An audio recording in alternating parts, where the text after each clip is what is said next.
pourrait imaginer qu'il y avait ici des marécages? C'était au XVIIe siècle. Bonjour à tous. Les Champs-Élysées sont aujourd'hui considérés comme la plus belle avenue du monde. Enfin, ce sont les Parisiens qui disent ça. En tout cas, l'emblème de la capitale. Savez-vous que cette mythique avenue tient son nom du lieu où séjournaient les âmes vertueuses dans la mythologie grecque, en opposition justement à la partie basse où étaient signalées autrefois des femmes de mauvaise vie. Son visage a bien changé, 350 000 personnes s'y promènent chaque jour. On comprend mieux pourquoi les marques se battent pour décrocher un emplacement à des prix pourtant prohibitifs. Eh oui, c'est la 3e avenue la plus chère du monde en matière d'immobilier commercial. Un peu la folie des grandeurs, et c'est une enquête signée Laure de l'Alex.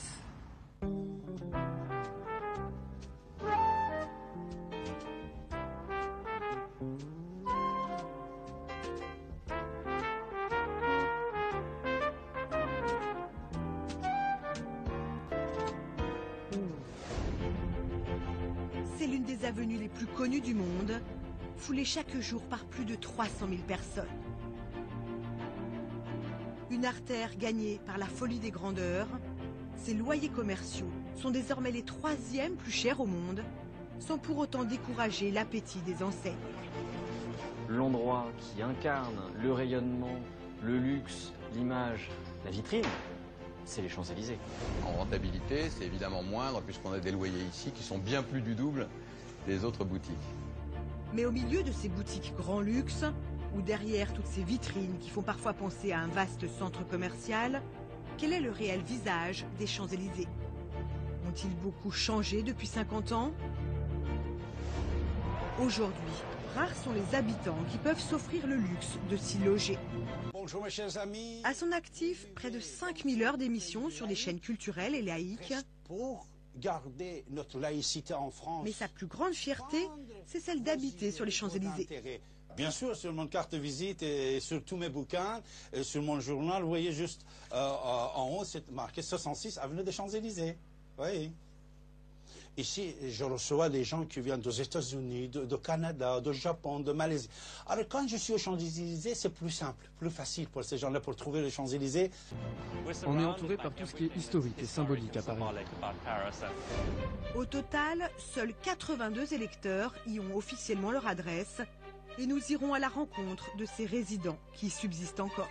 Ah bonjour, entrez chez moi. Chaque maison de domiciliation, il y a environ 1500 clients qui sont domiciliés. Seulement ils ont leur boîte postale ici. Les Champs-Élysées sont surtout ce patchwork de population et d'univers qui se croisent. On ne consomme pas beaucoup les Champs-Élysées en fait. En tant que salarié des Champs-Élysées, on ne s'éloigne pas les moyens.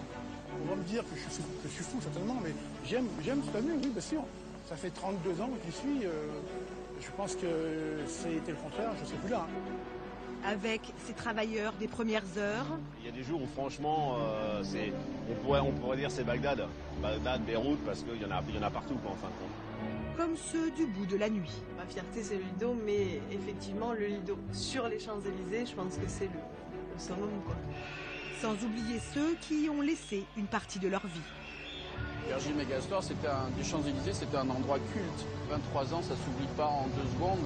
Il y a forcément quelque chose de nous qui est resté à l'intérieur. Mais l'avenue recèle aussi des trésors cachés, comme cet exceptionnel hôtel particulier, resté dans son jus, construit par une scandaleuse courtisane du 19e siècle. Et quand c'était pas assez beau, pas assez riche, elle faisait faire et refaire. Un quotidien fait de contrastes et de démesures. Une diversité qui fait que les Champs-Élysées conservent encore leur titre de plus belle avenue du monde.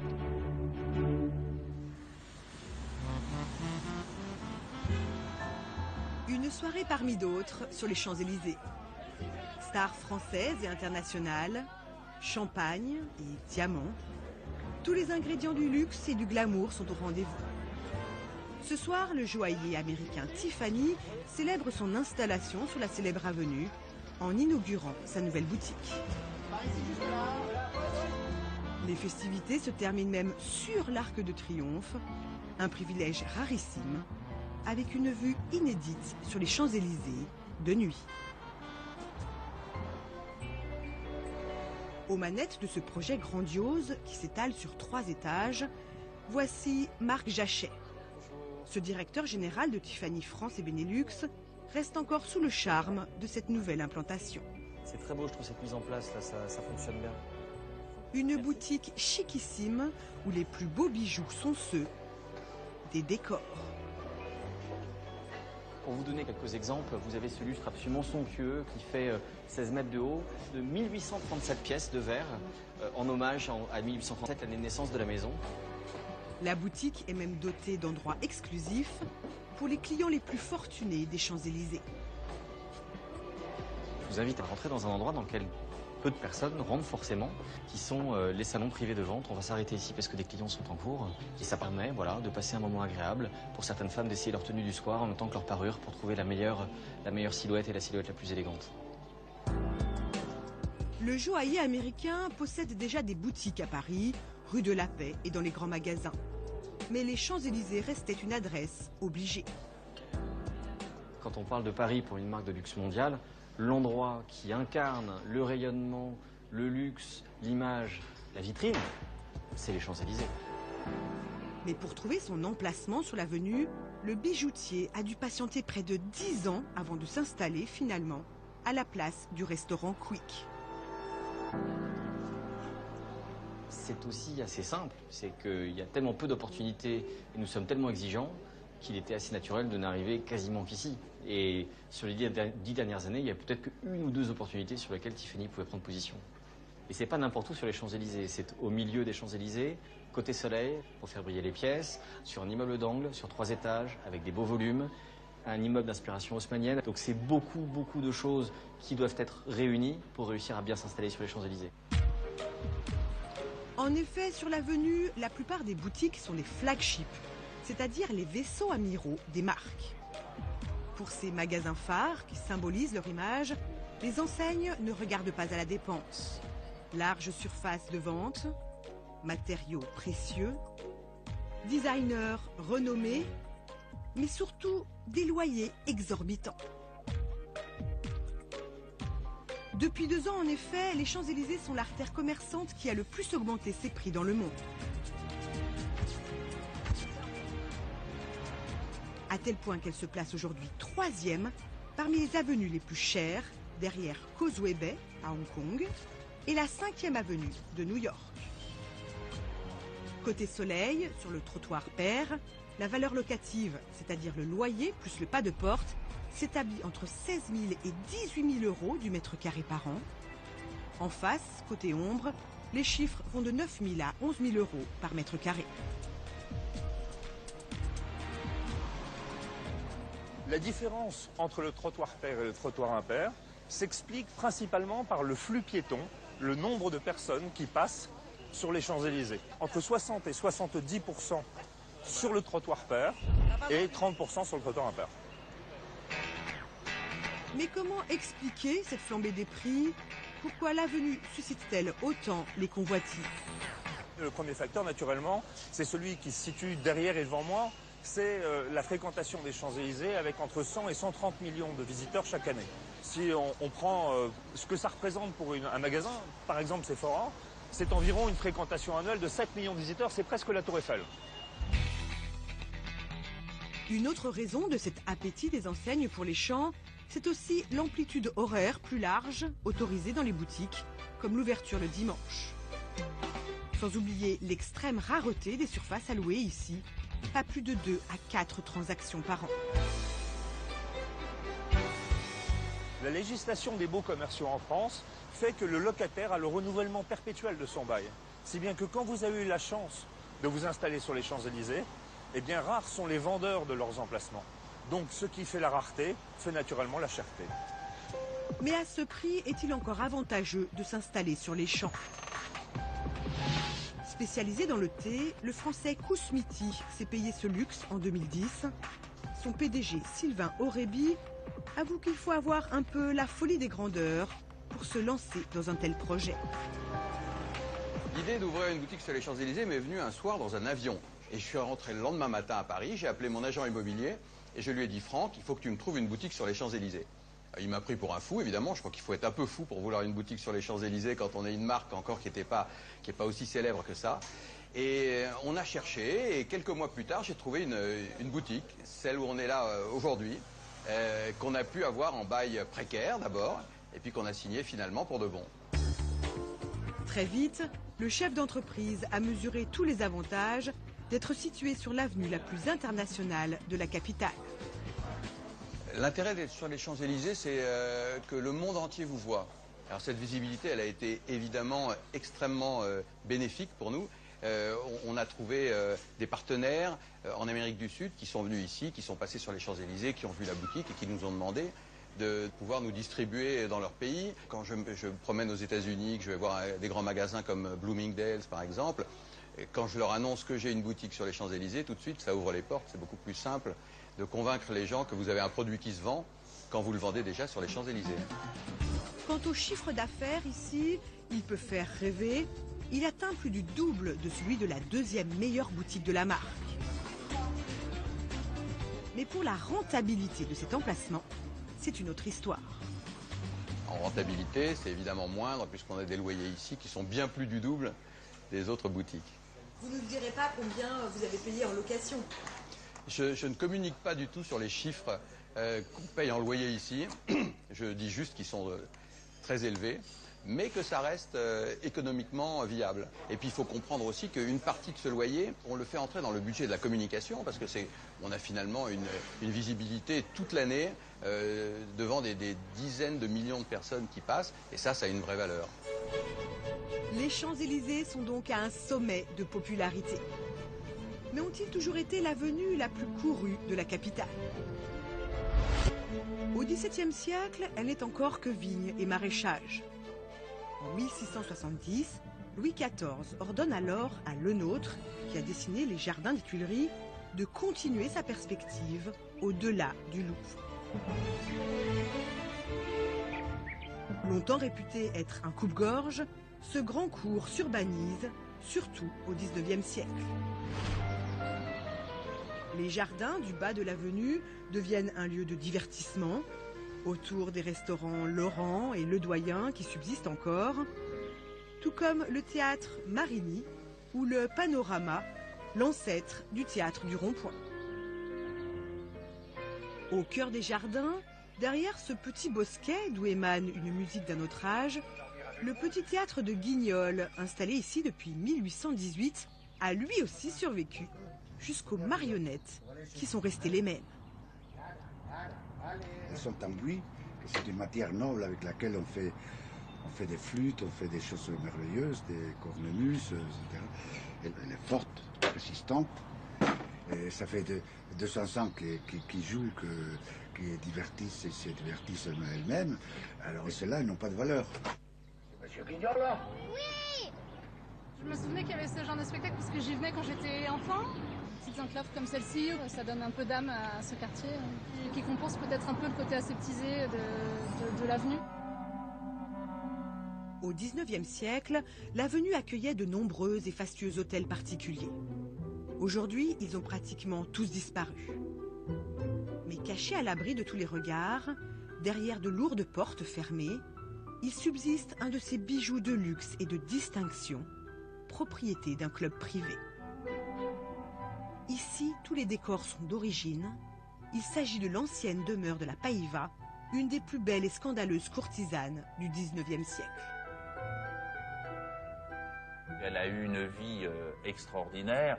Elle est née à Moscou d'une famille très pauvre et puis ensuite elle a quitté la Russie et son objectif était de faire fortune en France et en commençant déjà le métier de la galanterie. Elle a pu un jour avoir suffisamment de fortune pour construire cet hôtel qui est le symbole de sa réussite sociale. Cheminée monumentale, agrémentée d'urnes en marbre griotte, décor de malachite plein de délicatesse et incrusté d'émaux, ou encore cet escalier unique au monde réalisé en onyx. Cette demeure est digne des plus beaux palais princiers. Partout, féminité et sensualité, exprimées par les plus grands artistes de l'époque.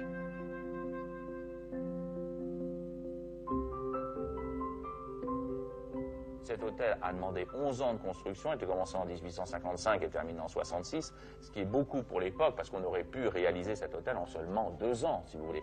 Mais quand c'était pas assez beau, pas assez riche, elle faisait faire et refaire. Ici, le temps semble s'être arrêté. Pratiquement rien n'a changé depuis 1909, lorsque l'hôtel est racheté par le Travelers Club, un cercle privé de 750 gentlemen. 100 ans après, ils se retrouvent toujours ici pour déjeuner, organiser des soirées privées, jouer ou même dormir. Des membres tous cooptés et très discrets.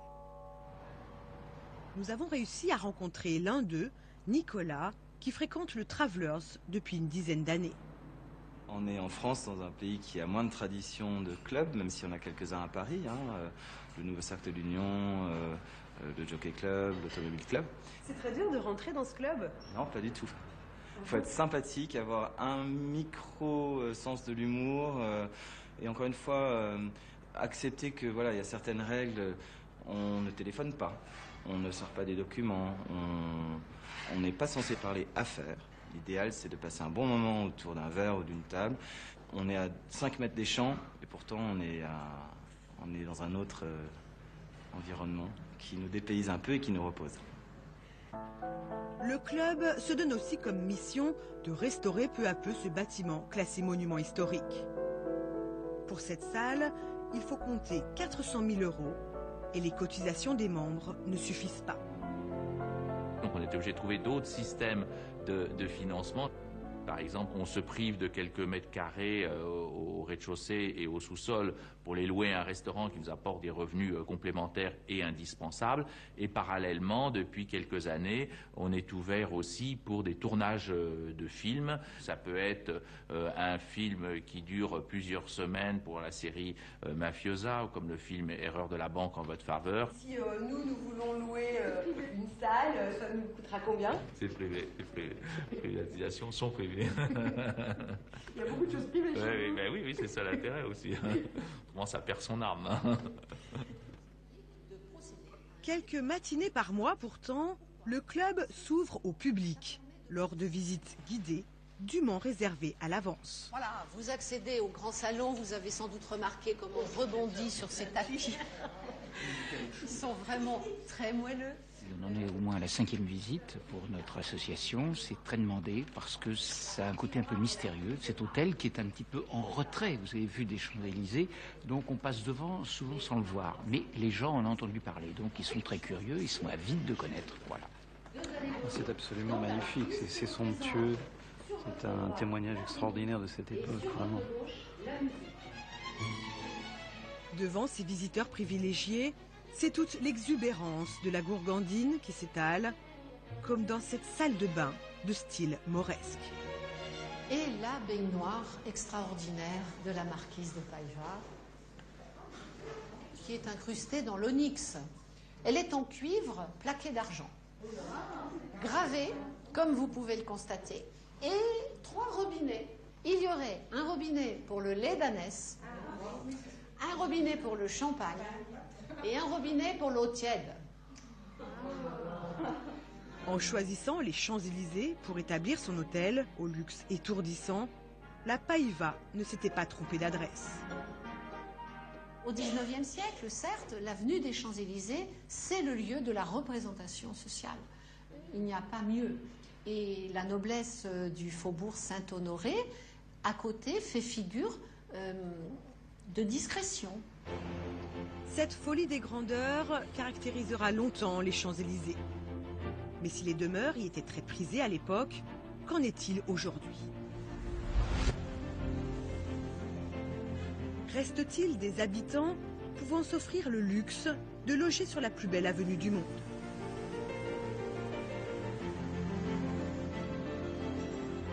Élie de Robien est l'un des agents immobiliers spécialisés des Champs-Élysées.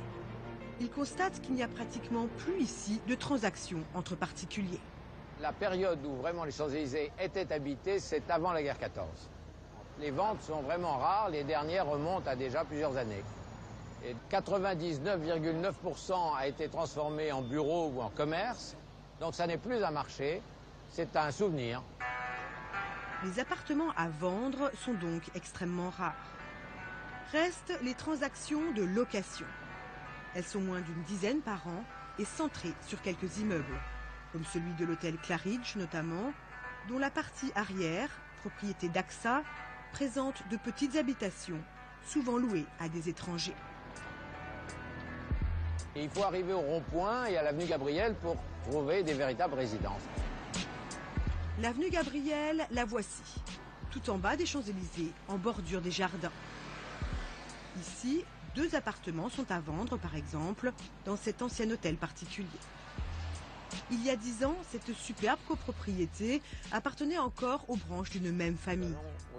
Mais ce patrimoine s'éparpille, car peu à peu, certaines lignées ont dû vendre leur part d'héritage, ne pouvant suivre l'inflation des prix. Alors cette copropriété, vous la connaissez bien, je crois. Oui, elle est en partie familiale, en tout cas d'origine familiale. Et une grande partie de ma famille y habite encore. Mais alors pourquoi votre famille se sépare peu à peu de cet endroit? Alors c'est pour des raisons de partage, de succession. Il y a plusieurs enfants et il n'y a qu'un appartement parfois, donc il faut le vendre.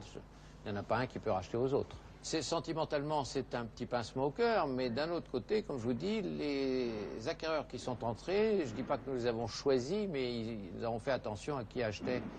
Alors, en plus, avec vous, en tant qu'agent immobilier... Ah, évidemment, nous avons un petit droit de regard, disons, sur le choix et sur l'organisation des choses. Voilà. Je vous précède. L'appartement à vendre ici mesure 160 mètres carrés, avec des prestations grand luxe. Entrée, vous voyez qu'il est très lumineux, qu'il a des vues assez variées sur cette très jolie cour, avec un escalier très étonnant qui rappelle un peu celui du château de Blois, et un silence absolu alors qu'on est au cœur des Champs-Élysées.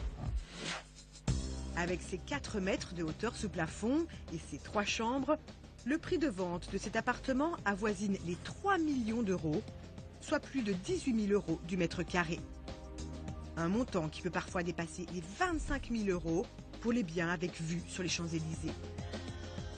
Mais à ce prix, qui peut encore s'offrir le luxe d'habiter sur l'avenue? Compte tenu des prix et de la fiscalité française, peu de Français ont le courage et l'intérêt d'acheter et de faire apparaître un patrimoine important en achetant quelque chose de cher. Donc le marché se limite en grande partie à des étrangers.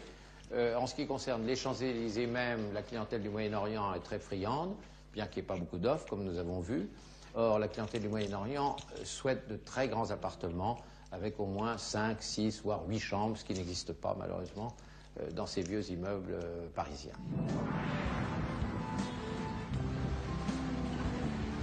Vivre sur les Champs-Élysées est donc une opportunité très rare. Du haut de leur 5e étage, Peter et Edward font partie de ces heureux privilégiés. Ce Sud-Africain et cet Américain louent cet appartement depuis 2 ans et ne se lassent pas de la vue. Alors, vous pouvez voir le Louvre, Notre-Dame, le Grand Palais qui est mon endroit préféré, et là, la Tour Eiffel, bien sûr, hein, qui symbolise la France, et enfin, ici, l'Arc de Triomphe. On est entouré par tout ce qui est historique et symbolique à Paris. Pour moi, c'est vraiment la chose la plus incroyable de se lever le matin et puis de voir ces monuments qui sont là depuis des centaines d'années. On adore habiter ici, et la chose la plus dure quand on quittera la France, ça sera de quitter cet appartement. C'est peut-être bruyant en certaines occasions. Le 14 juillet, pour le Tour de France, les soirées quand une équipe de foot gagne un match, pour la Coupe du Monde. Mais sinon, c'est pas trop mal. Ou alors, on rentre, on ferme les portes, et c'est très calme. Peter est fier de nous faire visiter son appartement de 150 mètres carrés. Il comprend une salle à manger, un salon, une chambre d'amis avec vue sur la Tour Eiffel, une autre chambre d'amis avec salle de bain, et enfin la chambre principale. On a beaucoup de chance que la chambre soit à l'arrière de l'appartement. C'est incroyablement calme comme vous voyez. Vous ne devinerez jamais que vous êtes sur les Champs-Élysées. Pour cette adresse unique, le loyer est environ de 10 000 euros par mois, Mais Peter s'estime pourtant très chanceux. L'appartement venait d'arriver sur le marché le jour même. On a été les premiers à le visiter et on l'a pris. Mais si on l'avait attendu le lendemain, on ne l'aurait jamais eu. Il aurait déjà été loué. Allez, on y va. Mais est-il pratique de vivre sur les Champs-Élysées? Comme par exemple d'y faire ses courses. Pour Peter et Ed, cela commence forcément par une séance de slalom avec leur caddie parmi les passants, jusqu'au premier croisement. Non, c'est pas si facile de faire ses courses sur les Champs-Élysées, mais vous marchez une rue ou deux rues plus loin et vous vous retrouvez comme dans n'importe quel autre quartier de la ville. Il y a des boucheries... Des boulangeries, des charcuteries. Oui, des boulangeries, des charcuteries, des cavistes, des cafés. On a tout ce dont on a besoin à une rue de chez nous. Peter et Ed remplissent leur cabas pour préparer la journée de demain. Un événement majeur pour lequel ils seront aux premières loges.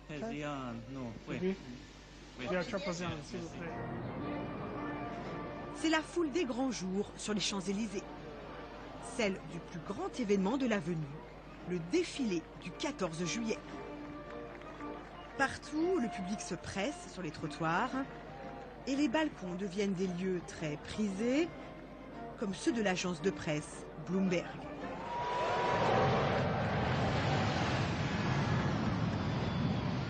Ed et Peter, eux aussi, sont à la fête et pour l'occasion, ils reçoivent une vingtaine d'amis pour un brunch sur leur terrasse. J'étais venu avec mon père il y a, je sais pas, j'avais 12-13 ans. Vous étiez en bas ou en haut? J'étais en bas, oui, c'est ça. Je me suis dit, en sortant du métro, on est mieux en haut quand même. Mais non, c'est vrai que la vue est magnifique, quoi. On voit, enfin non, ça évoque tout Paris, je pense. Mais pour les Franciliens, habiter sur les champs ne suscite pas forcément toujours l'envie ni l'admiration. Ça nous évoque d'un côté les défilés ou des choses comme ça, de l'autre côté les boutiques de t-shirts et tous les touristes qui se font raqueter leurs sacs à main sur les trottoirs. Voilà les deux choses que pour moi les Champs-Élysées. Ouais. Et en aucun cas on penserait vivre sur les Champs-Élysées. Pour nous c'est un endroit très touristique. On n'imagine pas qu'il y ait une vie de petits commerces, des écoles, etc. C'est pas du tout un endroit familial. Sans doute très bruyant, donc on est très surpris de découvrir cet appartement somptueux, de voir qu'il y a des poussettes dans l'immeuble et qu'il y a visiblement des familles. Et quand on entend Ed et Peter, ils sont ravis de leur expérience. Pour Peter et Ed, cette expérience unique ne durera malheureusement que le temps d'un contrat d'expatrié. Aujourd'hui sur l'avenue, il n'y a en fait seulement que 82 habitants officiels recensés et 82 électeurs inscrits en mairie. Parmi ce cercle très restreint, presque invisible, nous avons retrouvé l'un d'eux.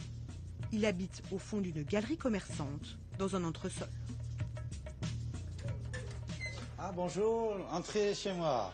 Voilà, c'est chez moi, je vous présente... David Abbassis est un intellectuel iranien. Il habite ici avec sa famille depuis 26 ans. Et venez, c'est par là mon bureau. Écrivain et journaliste, il diffuse des émissions et des chroniques dans le monde entier. Depuis ce petit studio. Ici, on va être capté pour YouTube. Ici, pour l'Internet, persiancnn.tv.net. Et là, c'est pour l'envoi sur le satellite Hotbird et Telestar. On va être en direct, c'est-à-dire l'émission va changer. Vous voyez, on peut régler l'image. Bonjour mes chers amis. À son actif, près de 5000 heures d'émissions sur des chaînes culturelles et laïques. Pour garder notre laïcité en France. Mais sa plus grande fierté, c'est celle d'habiter sur les Champs-Élysées. Bien sûr, sur mon carte de visite et sur tous mes bouquins, et sur mon journal, vous voyez juste en haut, c'est marqué 66 avenue des Champs-Élysées. Oui. Ici, je reçois des gens qui viennent des États-Unis, de Canada, du Japon, de Malaisie. Alors, quand je suis aux Champs-Élysées, c'est plus simple, plus facile pour ces gens-là, pour trouver les Champs-Élysées. Et prestigieux pour moi aussi. Ce n'est pas seulement pour moi, pour le monde entier. Dans n'importe quelle ville du monde, s'il peut, le plus bel avenue, il appelle les Champs-Élysées. Même s'ils n'ont pas changé le panneau, il dit c'est Champs-Élysées de Beyrouth, c'est Champs-Élysées de Tokyo, etc.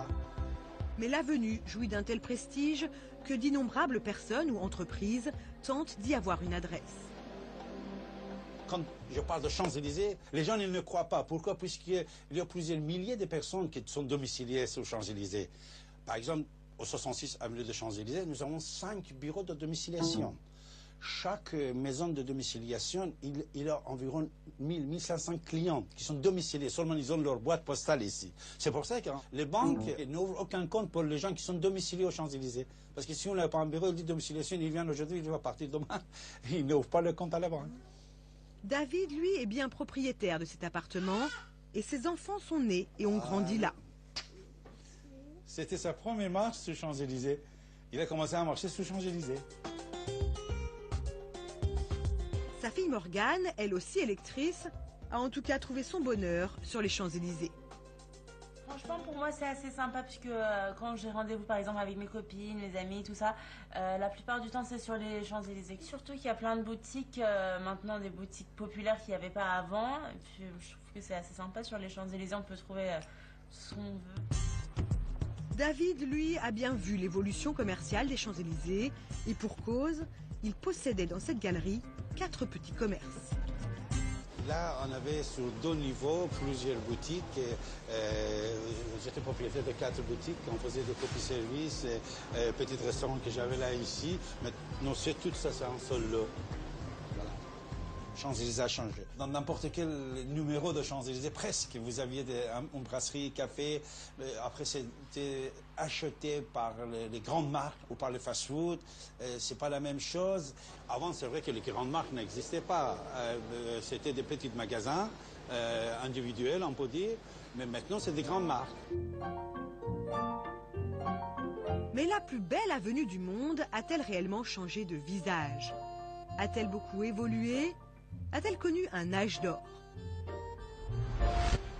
Jean-Noël Reinhardt est le président du comité des Champs-Élysées. Il en connaît toute l'histoire, avec ses modes et ses vagues successives. Depuis le début du siècle, les Champs, ça a été le lieu où s'expérimentait un peu tout ce qu'il y avait de nouveau en France. Donc ça a été d'abord la nuit de l'automobile. On venait sur cette grande avenue de 2,4 km de long, 70 mètres de large, montrer sa voiture, essayer sa voiture, rouler vite avec sa voiture. Et puis vous avez eu, dans les années 30, l'avènement du cinéma. Les Champs-Élysées, c'était le lieu où on venait pour voir sur grands écrans tout ce cinéma qui venait d'Amérique. Il y a eu les Champs-Élysées Showroom. Alors les Champs-Élysées Showroom, ça a été les showrooms automobiles qui sont encore très présents sur les Champs-Élysées. Et on voit bien la dimension spectaculaire et mythique de l'avenue. On vient rêver devant des grandes vitrines, devant des voitures que certains s'achètent, mais la plupart ne s'achètent pas. Puis l'avenue deviendra aussi celle des compagnies aériennes et autres sociétés de tourisme. Mais que reste-t-il aujourd'hui de ces strates historiques? En comparant des images de 1949 à celles d'aujourd'hui, on s'aperçoit que les grands cafés ont été remplacés par de grands magasins, comme ici, Marks & Spencer. Rares sont les enseignes qui ont subsisté, même si on en identifie encore quelques-unes, comme les chaussures Weston, les fourrures Milady ou le café Georges V. Dans les années 70, on y trouvait encore beaucoup de petits commerces de proximité, comme des pâtisseries, des tabacs ou encore la poste.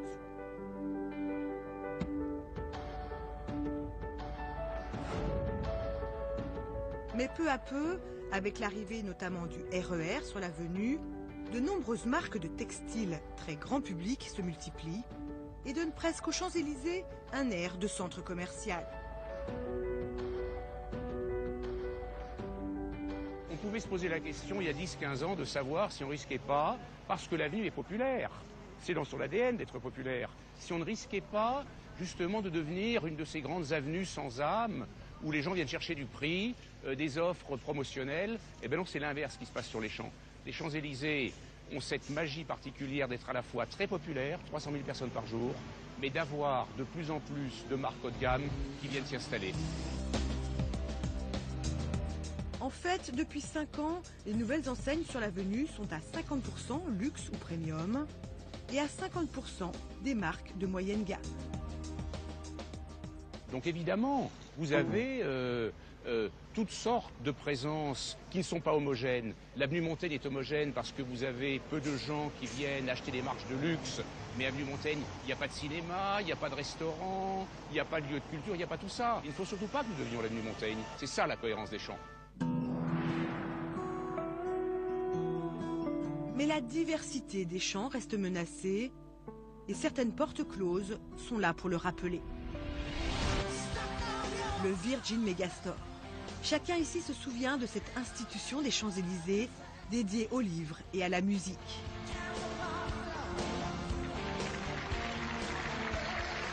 Ce temple du rock accueillait des artistes renommés et organisait même des concerts sur son toit.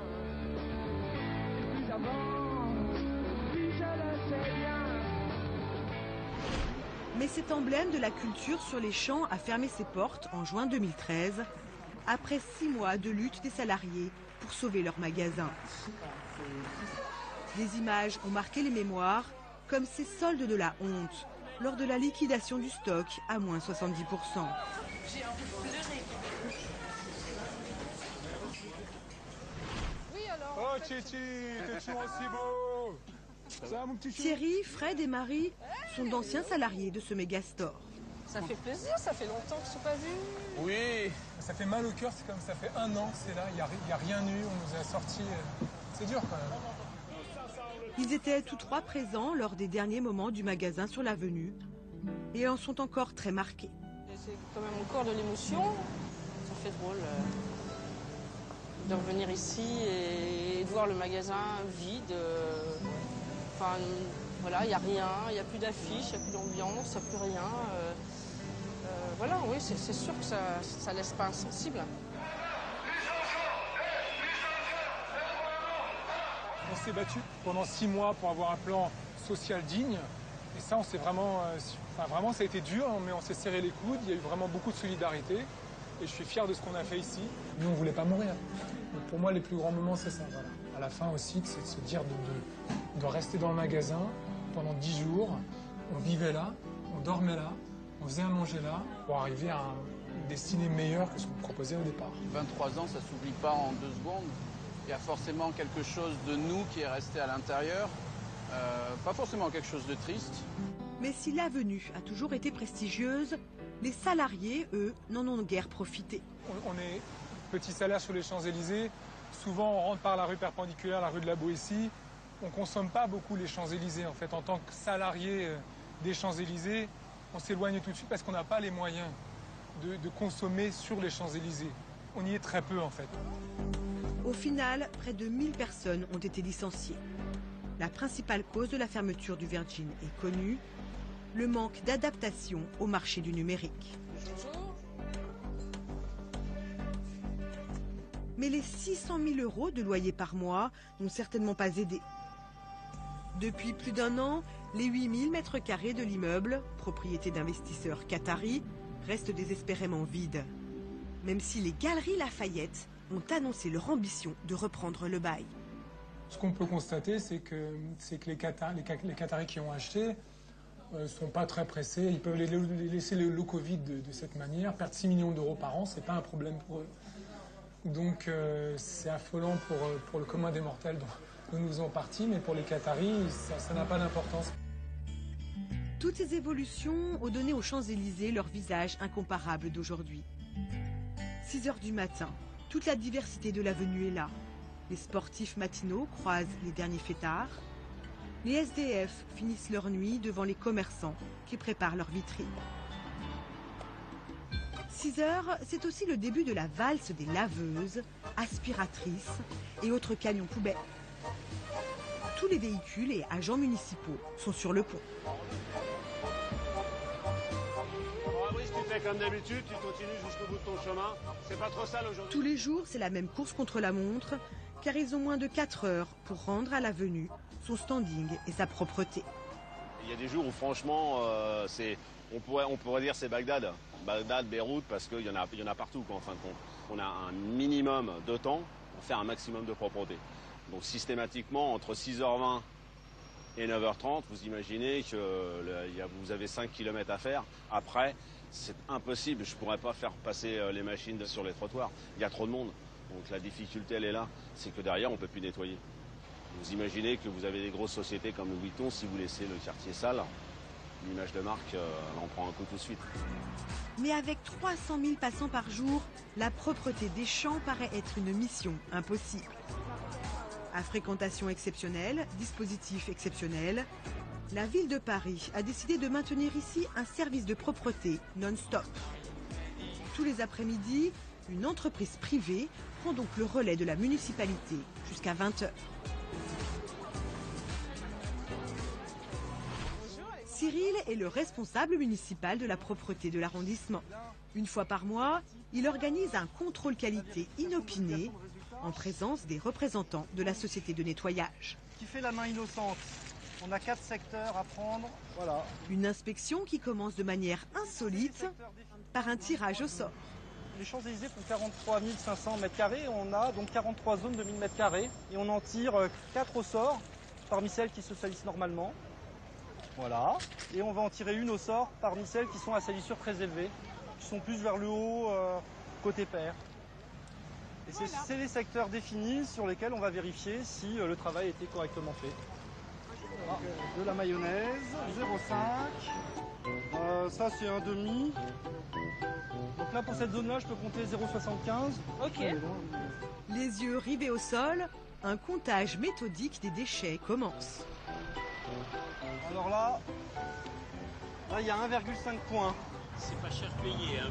C'est sur 1 m², donc ça c'est un déchet à 1 point, un gros déchet. Parce que visuellement, fatalement, ça impacte beaucoup plus qu'un mégot de cigarette. Un procédé drastique et implacable, en vigueur uniquement sur les Champs-Élysées et depuis peu sur les berges de la Seine. Et il ne faut pas dépasser 40 points. Voilà. Donc quand on voit qu'on peut compter les petits mégots épars, les 40 points peuvent vite arriver. Par ce biais-là, on oblige l'entreprise à intervenir vraiment régulièrement tout au long de la journée pour enlever les déchets au fur et à mesure de leur production. C'est sévère, non, madame? Non, c'est normal. C'est la plus belle avenue du monde, hein. Les poubelles sont aussi contrôlées, car selon l'affluence, il faut parfois les vider jusqu'à 7 fois par jour. En tout, les Champs-Élysées génèrent environ 2 tonnes de déchets quotidiens. C'est un gros challenge parce qu'on a 7 heures d'amplitude, il y a 43 secteurs, on n'a pas le don d'ubiquité, on ne peut pas être partout, donc il y a une organisation qui fait qu'on connaît un petit peu la façon dont les choses se salissent, donc on intervient en priorité sur ces zones-là, on peut ne pas être parfait tout le temps, quoi. Voilà. Bilan de notre prestation? 22 points. 22 points pour 40 maximum, c'est bon. Ça va. Impeccable. Il y a des fois où ça passe pas? Oui, ça arrive. Si ça passait pas, déjà, contractuellement, il y a une pénalité financière. De combien? 3 000 €. Donc c'est déjà une somme importante, hein. Heureusement que ça ne se produit pas souvent. Et surtout, on va discuter que ceux-ci prennent les mesures pour que ça ne se reproduise pas. Parce que nous, le but, c'est pas de mettre des pénalités, c'est que ce soit propre. Donc voilà. Les trottoirs de l'avenue sont donc sous bonne garde. Ce macadam, certains l'ont foulé tous les jours, des années durant. Là, l'avenue Champs-Élysées, c'est environ 2 km. Donc en 32 ans, j'ai fait quelques milliers de kilomètres. Serge est l'un des rares fonctionnaires de police à avoir passé pratiquement toute sa carrière dans le quartier des Champs-Élysées. L'avenue, c'est peu dire qu'il la connaît par cœur. Le PSG, au 27 chambres, la boutique du PSG. Le restaurant Pizza Pino, 33 chambres. Bon, les galeries marchandes, 66, 74, 26, 84. Il y a beaucoup de commerçants. Donc j'ai des petites lacunes de temps en temps, mais bon, dans l'ensemble, ça va. Je me débrouille bien. Avec 32 ans passés ici, Serge connaît toutes les figures qui peuplent l'avenue. Il y a des personnages incontournables sur les Champs-Élysées. Je pense notamment à Henri, qui est SDF, qui fait la manche sur les Champs-Élysées. Et je pense que ça se situe entre 15 et 20 ans. Hein. Il loge notamment justement dans ce terrain. Ça peut créer un danger. Donc on est souvent amené à intervenir. Je l'ai encore vu récemment en début de semaine. Serge est un peu la mémoire des lieux. Pendant sa tournée, pratiquement chaque numéro lui rappelle un souvenir. Ah, le pub Renault. Pobreno. Alors c'était sur la période 85-86, il y avait une série d'attentats sur Paris, notamment et plus particulièrement sur les Champs-Élysées, parce qu'on a eu des bombes qui ont explosé au Point Chaud, Claridge, Friedland, et notamment Pobreno, où nous avons perdu deux collègues d'officiers de police, et un employé de Pobreno qui a été grièvement blessé. Suite à un colis qui avait été retrouvé à l'intérieur du Pobreno, ils ont descendu donc la valise dans le sous-sol. Mais bon, au deuxième sous-sol, par malchance, la bombe a explosé. Ben voilà, c'était tragique. Hein. Et à ce moment-là, moi, j'étais donc en voiture avec une collègue. On a établi un périmètre de sécurité pour empêcher les badauds, les véhicules de passer. Ça a marqué énormément le commissariat. Ça a été très traumatisant. Leurs portraits sont dans la salle d'appel au commissariat. Il faut garder le souvenir. Hein. On l'a oublié, de toute façon, moi, je ne l'oublierai pas jamais. Je ne l'oublierai jamais. On ne peut pas l'oublier. Les 3 attentats de 1986 sur les Champs-Élysées ont fait 5 morts et près d'une centaine de blessés. Malgré les difficultés, Serge n'a jamais demandé sa mutation, même si le bruit et la pollution vont grandissant. Je vous dirais franchement, j'aime les champs. On va me dire que je suis fou certainement, mais j'aime cette avenue, oui, bien sûr. Ça fait 32 ans que j'y suis. Je pense que c'était le contraire, je ne serais plus là, hein, je serais parti ailleurs. Donc c'est avec les Champs-Élysées, l'arrondissement, la situation du commissariat quand même, le Géo Grand Palais, c'est quand même, c'est quand même pas mal. Hein, bon, le travail est partout pareil, hein, mais la topographie me plaît bien sûr. Moi les champs, je ne dirais pas que j'en suis amoureux, mais je travaille avec plaisir, même maintenant, hein, même à mon âge. À l'été, bon, avec les périodes de chaleur, on ressent un peu la pollution, surtout le soir, hein, quand on rentre, on se mouche, et là on se rend compte quand même qu'on respire pas mal de choses. Hein. Mais mis à part ça, le bruit, non, j'ai fait pas attention. Depuis 2011, le travail de la police sur les Champs-Élysées a été révolutionné par la mise en place d'un vaste réseau de vidéoprotection. Plus d'une vingtaine de caméras scrutent désormais l'avenue la plus peuplée de Paris, avec un contrôle direct depuis le commissariat du quartier. Voilà. Donc ça couvre absolument tous les champs. C'est-à-dire que vous pouvez suivre une personne de la Concorde jusqu'à l'Arc de Triomphe. Vous pouvez la suivre de A à Z, en permanence, en changeant de caméra, en passant de l'une à l'autre. Par exemple, si vous prenez une qui est bien, là, qui est située tout en haut de l'Arc de Triomphe, celle-ci, vous allez voir que c'est quand même assez performant au niveau du zoom. Vous voyez, là je me retrouve à l'Obélisque. La précision des caméras est stupéfiante et permet de dévisager n'importe quel individu. Un outil indispensable quand il s'agit de traquer les délits les plus fréquents sur les Champs-Élysées, les arnaques aux touristes. Il y a le monsieur là, je ne sais pas ce qu'il fait. Ah, c'est le coup de la bague. Voilà, ce monsieur là. Donc en fait, il s'arrête devant les touristes, il les suit, regardez. Voilà, toc, vous avez vu, c'est baissé là. Ouais, vous voyez, toc. Et donc il leur fait croire qu'ils ont perdu un objet. Il leur présente. Voilà, donc les gens vont dire non, non, c'est pas à moi, c'est pas moi. Bon, s'ils disent que c'est à eux, bah, il va leur réclamer de l'argent. Une intervention peut dès lors être déclenchée et suivie pas à pas depuis le commissariat. Ces images sont enregistrées, vous avez la possibilité de les revisionner également. Donc ça aussi, ça a beaucoup changé le travail d'enquête, surtout pour les enquêteurs. Sur cette artère qui draine quotidiennement 300 000 personnes, en moyenne, près de 7 délits sont commis par jour, dont les plus fréquents sont les vols sur des tiers, les ventes à la sauvette et les vols à l'étalage. Contrairement à l'image souvent véhiculée, les Champs-Élysées ne sont donc pas le coupe-gorge que l'on croit. Mais pour faire baisser ce sentiment d'insécurité, une brigade spécialisée uniquement sur les Champs-Élysées vient d'être créée il y a 2 mois. Une douzaine de policiers en uniforme, très visibles, arpentent l'avenue pour sécuriser les lieux. Alors si on repère celui qui vend, mais de façon agressive et drastiques. C'est en fait surtout la nuit que les actes de violence peuvent apparaître. Ils se concentrent alors sur quelques rues malfamées du quartier. La rue de Pontieux, c'est une rue qui est parallèle aux Champs-Élysées, où il y a plusieurs boîtes de nuit. Et ça ramène une certaine population où là ce sont vraiment des gros bonnets.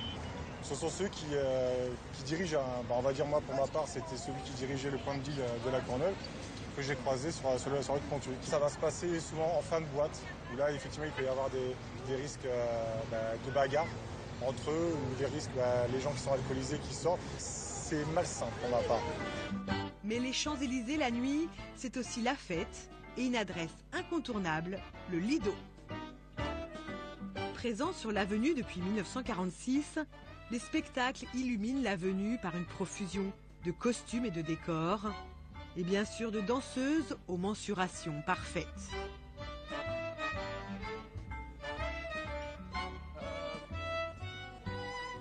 En salle, Gérard, lui, est maître d'hôtel ici depuis 40 ans.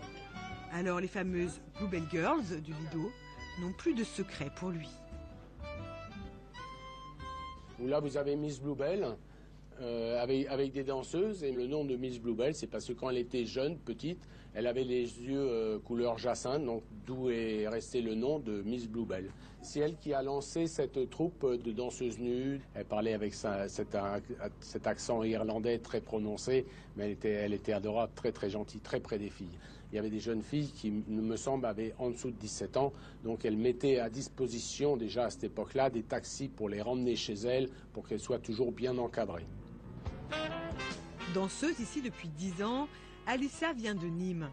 Et pour cette Bluebell Girl, les Champs-Élysées symbolisent un aboutissement. La première fois que je suis arrivée sur les Champs-Élysées, j'étais tout en bas des champs et j'ai vu l'avenue comme ça. Et c'est la taille de ma ville. Je me suis dit, c'est un monde pour arriver jusqu'au Lido. J'ai trouvé ça exceptionnel. Et je pense que c'est quand même un lieu magique pour travailler parce que c'est un cabaret qui est le mieux placé de Paris, quoi. En coulisses, pas une seconde à perdre. Alicia et ses camarades seront sur scène dans moins d'1 heure. Quelle que soit la nationalité des danseuses, les Champs-Élysées sont sur toutes les lèvres. Je suis mexicana, et tout le monde connaît les Champs-Élysées. Tout le monde, Campos Elíseos en espagnol. Todo el mundo lo conoce, es muy. C'est très très très prestigieux. À chaque fois que je sors du métro et que je vais m'acheter quelque chose à manger, par exemple, et que je passe devant le Lido, mon lieu de travail, je me dis waouh, je travaille ici. C'est encore comme un rêve. Ma fierté, c'est le Lido, mais effectivement, le Lido sur les Champs-Élysées, je pense que c'est le summum, quoi. Les Champs-Élysées, sans le Lido, ça perd aussi un peu de son glamour, parce que ça reste forcément que des magasins. Ici, il y a de la vie, il se passe quelque chose, quoi. Vous connaissez la chanson de Jodassin, il y a toujours quelque chose sur les Champs-Élysées. Donc maintenant, oui, chaque événement, on termine sur les Champs-Élysées, forcément. Et si c'était à refaire, oui, je re-signerais tout de suite pour 40 ans. Pour tous, les Champs-Élysées restent donc cette avenue magique qui continue d'attirer et de fasciner le monde entier, de l'Étoile à la Concorde, comme un orchestre à 1000 cordes.